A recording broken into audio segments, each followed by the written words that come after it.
शिक्षा के बिना सब बर्बाद है, बिना शिक्षा के कुछ होने वाला नहीं है। जब तक आप बिना शिक्षा के जाओगे, कलम की ताकत से अगर जाओगे तो आप जीत के आओगे, अगर तलवार लेकर जाओगे तो कभी जीत नहीं पाओगे।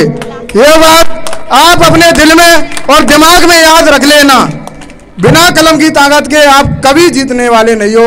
आज इस दौर में हमारे तमाम संगठन है, तमाम पार्टियां हैं, एक दूसरे की बुराई करने में लगे हुए हैं। मैं तो बस इतना कहूंगा कि आप एक दूसरे की बुराई करने में जो समय लगा रहे हो, अपनी अच्छाई बताने में अगर आप समय लगा दोगे तो आपका उद्धार हो जाएगा।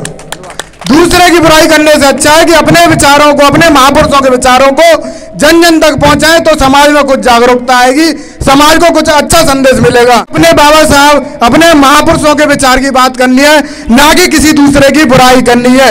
जो समय आप दूसरे की बुराई करने में लगाओगे, वो समय अगर आप अपने महापुरुषों के विचारों को पहुंचाने में लगाओगे, तो वो दिन दूर नहीं कि जन जन और हर घर तक अपने महापुरुषों के विचार पहुंचे। शोभा यात्रा निकाल रहे तो जाति विशेष के गाने ना बजाएं, क्योंकि बाबा साहब ने किसी जाति विशेष के लिए नहीं किया है। बाबा साहब ने हर एक समाज के लिए किया है। मिशन से जुड़े हुए गाने बजाएं।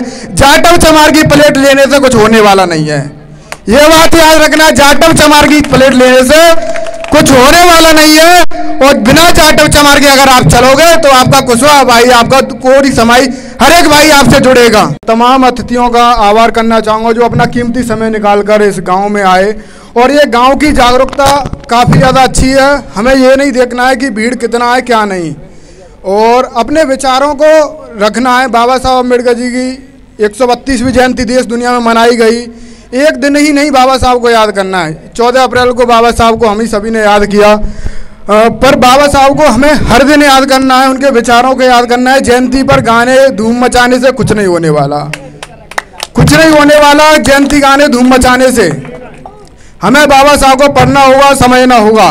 बाबा साहब की बात करने से पहले उनके बारे में जानना होगा कि बाबा साहब का कब जन्म हुआ, बाबा साहब ने कितने दिन में संविधान लिख के तैयार किया, ये सब हमें जानना होगा। शिक्षा के बिना सब बर्बाद है, बिना शिक्षा के कुछ होने वाला नहीं है। जब तक आप बिना शिक्षा के जाओगे, कलम की ताकत से अगर जाओगे तो आप जीत के आओगे, अगर तलवार लेकर जाओगे तो कभी जीत नहीं पाओगे। ये बात आप अपने दिल में और दिमाग में याद रख लेना, बिना कलम की ताकत के आप कभी जीतने वाले नहीं हो।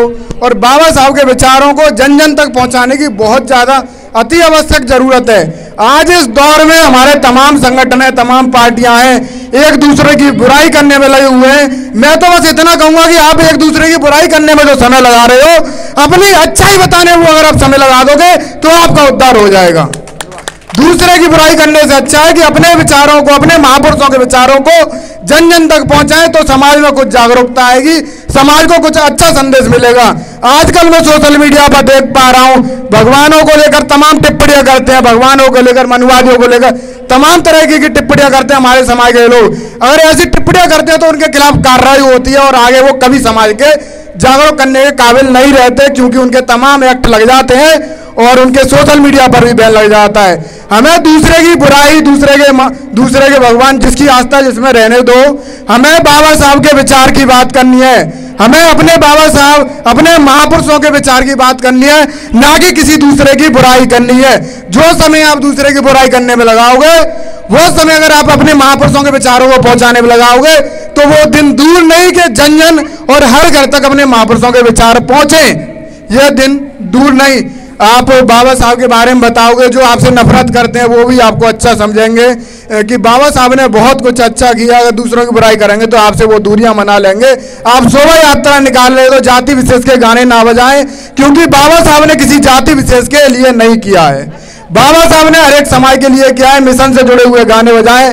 जाटव चमार की प्लेट लेने से कुछ होने वाला नहीं है, ये बात याद रखना। जाटव चमार की प्लेट लेने से कुछ होने वाला नहीं है, और बिना जाटव चमार के अगर आप चलोगे तो आपका कुशवा भाई, आपका कोरी समाई, हर एक भाई आपसे जुड़ेगा।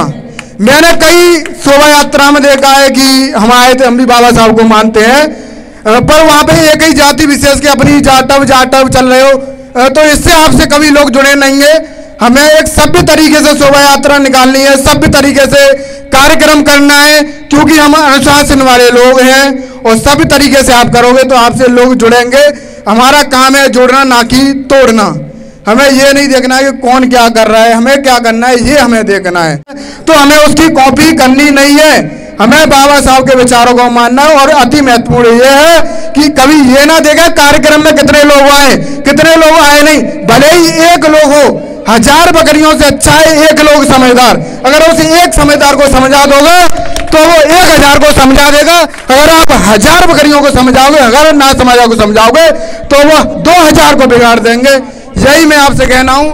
और जो कार्यक्रम जो संचालन किया है इसका आभार, और ऐसे छोटे से गांव में ये जागरूकता देगी। और गौरव भाई का मैं धन्यवाद करना चाहूँगा जो कि अपनी ड्यूटी छोड़ के गाँव आए, और तमाम युवा आए, तमाम साथी, तमाम अतिथि यहाँ पे आए। अगर मेरे से कोई गलती हो तो क्षमा करना। जय भीम, जय भारत। देखिए विशाल भाई ने बताया कि ये भी पता होना चाहिए कि संविधान कितने दिन बना है और कितना रुपया खर्च हुआ था।